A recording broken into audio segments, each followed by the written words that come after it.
If I were to ask a sampling of people to name a masterpiece of American cinema made in this century, what modern marvels will go down with the likes of Citizen Kane and The Godfather and Lawrence of Arabia, I'm willing to bet that a lot of people's first answer would be There Will Be Blood. Whether or not it should be their first answer is debatable, but regardless, it stands as Paul Thomas Anderson's crowning achievement so far. And whether you think he's the heir apparent to Stanley Kubrick, or just a Tarantino wannabe by way of Robert Altman, that's definitely saying something. And one thing is for certain, There Will Be Blood is when Paul Thomas Anderson turned a corner with his career. It was a dramatic shift in both tone and visual style from his previous work, but it was also the movie that his earlier work promised he was capable of making, from both a quality and a thematic standpoint. Boogie Nights, Magnolia, and Punch Drunk Love all had bright, vibrant colors. All three had plenty of offbeat humor mixed in with the drama, and Punch Drunk Love even fully committed as a comedy. Boogie Nights and Magnolia included large ensemble casts. There Will Be Blood, on the other hand, is austere, sober, basically humorless, devoid of color, and more or less about one man. But that being said, it's also a thematic counterpart to all three of those movies. Boogie Nights explored the tumultuous road to success in America, particularly how that success can lead to pride and isolation. Magnolia was about various people searching for happiness and meaning, with a focus on several fathers' broken relationships with their children. Punch Drunk Love is about a man coping with loneliness and finding someone who understands him when he thought no one ever would. These themes that are central to Anderson's earlier films are all present to some degree in There Will Be Blood, and Daniel's rise to power, his relationship with H.W., and his relationship with Henry. Upon first viewing, before we really know Daniel, his rise to power, or his climb if you will, sets him up as a sympathetic character.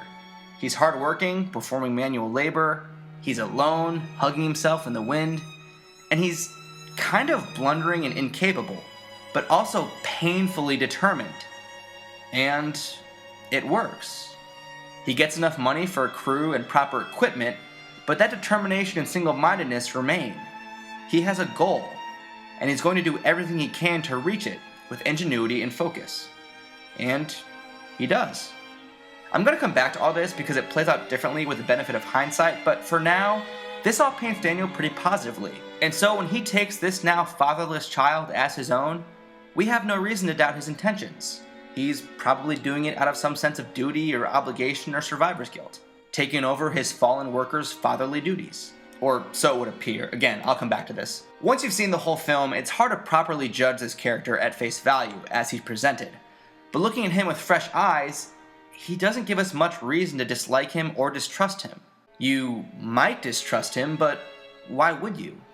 Sure, he threatens Paul Sunday. If I travel all the way up there and I find that you've been lying to me, I'm gonna find you and I'm gonna take more than my money back. Is that all right with you? But that's understandable. You don't become a prosperous businessman by letting people walk all over you. Also, notice the visual parody an hour and a half later. Same angle, same clothes. So even though we can't hear Daniel, we can guess what he's saying. But that aside, this speech makes him sound pretty well-intentioned. This community of yours will not only survive, it will flourish. Even 45 minutes in, he still seems okay. We don't really see Daniel's true priorities, a hint of his true character, until the derrick explodes. Quick side note, I know I don't discuss directing and cinematography much, but this slow pull into the derrick is really well done. The camera slowly approaches the rope, causing the audience to lean in, until we're right on top of it. And because we leaned in, we're blown back as much as HW is. Anyway, when shit goes down, Daniel leaves HW's side. It's gonna be fine! Wait for me here! Hold it down, hold it down. In the moment when he's probably more scared than he's ever been. And he's too caught up in the elation of his strike HW okay? No, he isn't. that he doesn't even bother to go check on HW. He's too focused on the burning fire in front of him, the vast oil beneath him, the untold wealth ahead of him. Shortly thereafter, Henry shows up, and for quite possibly the first time in his life, Daniel opens up to another person, and to us. Are you an angry man, Henry? About what? Are you envious? You get envious. Believing Henry to be blood, he reaches out, hoping to find that connection, hoping there's someone else like him. Well, if it's in me, it's in you. It's just that the connection that he's hoping to make is pretty unsettling. I hate most people. I look at people and I see nothing worth liking. This whole sequence is so interesting and illuminating, but the big takeaway is that Daniel is miserably misanthropic and paradoxically lonely because of it. I can't keep doing this on my own. With these, people.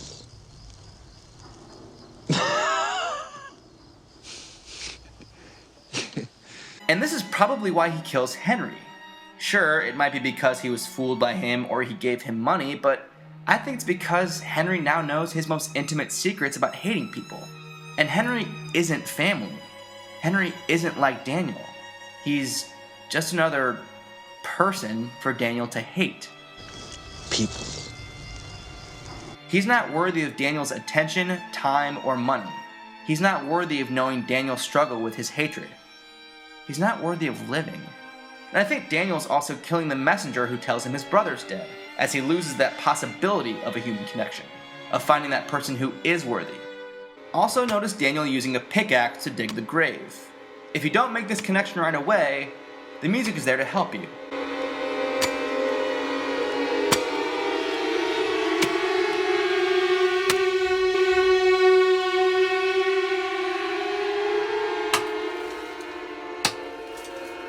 You could draw a few different conclusions from this callback, but to me, it's indicating that Daniel is the same man he was 13 years ago. The rich man digging the grave of the man he just killed is the same person as the poor man digging alone underground in search of silver. And given what we've recently learned and seen him do, this tells me that Daniel has always been this cold-hearted, this evil, even if we didn't know it back then. You know the rest of the story. He eventually disowns HW for wanting to make his own way and do his own drilling. Which is ironic, given his early criticism of Tilford buying up other people's work instead of doing his own. Fellas should just scratch around in the dirt and find it like the rest of us, instead of buying up someone else's hard work. And we learn the truth about HW's origins. You're an orphan from a basket in the middle of the desert. Another quick side note. Throughout this scene, Daniel is shot at a low angle, and HW is shot straight on, because Daniel holds the power in this exchange. We're looking up at him. But as HW does his mute mic drop, I thank God I have none of you in me. He's now shot from a low angle. He takes the power from Daniel, and the camera shows this by following him out, ignoring Daniel completely, leaving him to cry out his taunts, which fall on deaf ears. Anyway, the point is, Daniel confirms what we pretty much already know, that he's always been a monster. His connection to HW was his last remaining bit of humanity, and he throws that away. This confirmation of how monstrous he is obviously sheds new light on really all of Daniel's actions throughout the movie. His determination and single-minded focus, which once seemed admirable, now reek of the early signs of sociopathology. And presumably no more than a few minutes after he stood 3 feet away from his worker's violent death, the man's blood still caking his face, he doesn't look at HW as a now fatherless child in need. He looks at him as an opportunity for personal gain. In fact, I see Daniel as a demon. He begins the movie underground, surrounded by black and darkness. He climbs out to the light. He spends the whole movie trying to pull more black and darkness out of the ground. And eventually, he descends back underground. I'm finished. And so it's only appropriate that his one adversary would be a self-proclaimed man of God. For what? For my church. That's good. That's a good one. Most people recognize this theme of business versus religion. It's not really that subtle. What church do you belong to? I enjoy all faiths. I don't belong to one church in particular. I like them all. I like everything. Where are you from? The Lord has sent this man here, Eli. Yes, I believe he has. My offer to you is $3,700. That was one goddamn hell of a show. But I've always been interested in the similarities between business and religion presented here, and how those similarities fit into the time and place of this struggle between them. Both Daniel, representing business and capitalism, and Eli, representing God and religion, are selling something. They're selling themselves, and they're selling a promise of riches, financial or spiritual. Listen to how Daniel sells himself. And this is why I can guarantee to start drilling and to put up the cash to back my word. I assure you, ladies and gentlemen, no matter what the others promise to do, when it comes to the showdown, they won't be there. They both want followers. This is Daniel's sermon. This community of yours will not only survive, it will flourish. Just as this is Eli's. And you will be cast up and thrown in the dirt and thrust back to perdition. Hell, Daniel's even trying to sell them with the promise of bread. Let's talk about bread. Reminiscent of God feeding the Israelites bread when they wandered the desert. Notice the juxtaposition of these two scenes. Daniel's frustrated by HW's deafness, and he decries Eli for claiming to have healing powers. Aren't you a healer? And a vessel for the Holy Spirit? When are you coming over and make my son hear again? Can't you do that?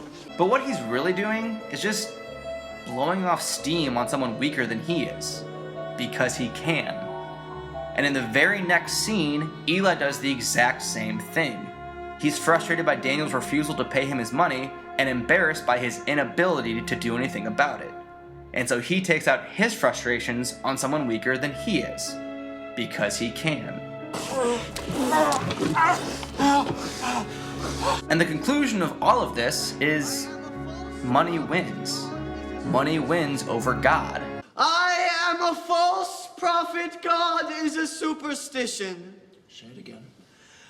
I am a false prophet. God is a superstition. Eli is willing to completely denounce God because of his financial desperation. Completely failed to alert me to the recent panic in our economy. And business is happy to take over that role. I drink the blood of lamb from bandaged tract. It's an interesting and very troubling statement to make that the future of religion in America, the future of God in America, is business and money. I am the third revelation. I am the third revelation. That's what's disconcerting. These are the two entities that are vying for the soul of America. This is early 1900s, mostly unsettled California. Daniel and Eli aren't just sparring to subjugate the people of Little Boston. They're looking to get control and influence in shaping modern America as it's built. Yeah, these guys. I guess there's just something about a tycoon that makes for a great American movie. Charles Foster Kane, Daniel Plainview, Mark Zuckerberg, and if Aaron Sorkin's script is any indication, Steve Jobs. All are endlessly ambitious but deeply flawed men. But for better or for worse, they create and mold this country. So, why Daniel? I've already covered what kind of man he is, not a good one, but what qualities does he possess that gets him to this point? Why does he succeed? Because he's certainly not the only one trying. Good luck, Gene. Like I said, go east. Trying drilling a mound for years, getting leases in Texas, Louisiana. Anything that produced? No, not like your success, no. I must have this. My investments have. Daniel, I won't bore you, but if I could grab the Lord's hand for help, I would, but... In fact, it was only through a stroke of luck that he survived long enough to have a chance to succeed. A few feet to the left, and Daniel would have been unceremoniously pulled out of a hole rather than living in an isolated mansion with a bowling alley. I guess I have to mention first that he's great at selling himself. I love how this sequence begins with a tight close-up and a medium shot. You have no idea how many people he's talking to. Based on the volume of his voice, I do my own drilling. you'd guess a half dozen or so. But no. He can control a huge room just with his commanding presence, even when speaking softly with minimal effort. But more importantly, his priorities are what set him apart. I alluded to this when talking about the Derrick explosion, and the movie foreshadows it here when baby HW is set aside so that the oil can be tended to. But Daniel is constantly putting his oil before his son. Think about it.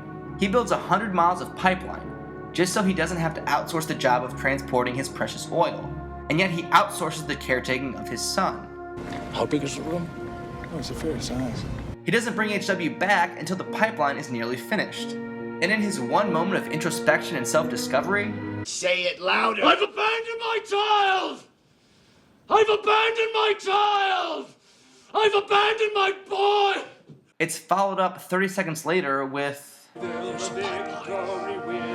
the promise of the pipeline is more than worth the pain of abandoning HW. Okay, one more quick side note. I can't talk about how much I love There Will Be Blood, or the baptism scene, and not mention Daniel Day-Lewis.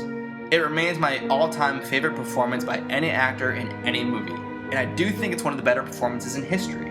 Not just for the Oscar clip moments, but also for the more subtle ones.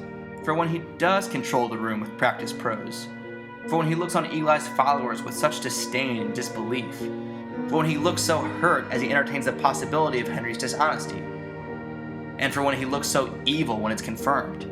He's a complete monster, but also an extremely well-disguised one. And Daniel Day-Lewis has me completely transfixed for 2.5 hours. Anyway, he brings HW back just as his pipeline is being built. And he seemingly only does so that he can flaunt HW as a literal trophy in front of HM Tilford. I want you to look over there. Daniel, let me introduce... Look over there. You see? That's my son. You see him? I'm very happy for you that... Yes, I made a deal with Union. My son is happy. He's safe. Congratulations. I'm taking care of him now, so... Excellent. You look like a fool, don't you, Tilford?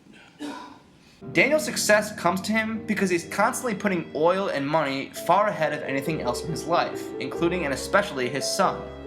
But it's not just his son. To take this idea a step further, he succeeds because he hates people and just wants to beat them. I have a competition in me. I want no one else to succeed. I want to earn enough money I can get away from everyone. That's what motivates him to succeed. In this way, There Will Be Blood is kind of like the exact opposite of It's a Wonderful Life. George Bailey concludes that it doesn't matter how much money he has as long as he has friends. Daniel Plainview would counter that it doesn't matter how many friends he has as long as he has money. While the former is a nice thought, the latter seems to be more aligned with reality. While Daniel's undeniably successful, it kind of makes me want to redefine success, to reassess the goals of the American dream, which Daniel has certainly achieved, going from this to this. Because if America is the kind of place that rewards this kind of person with success, money, and influence, maybe we need to ask ourselves if that's the kind of place we want to be a part of.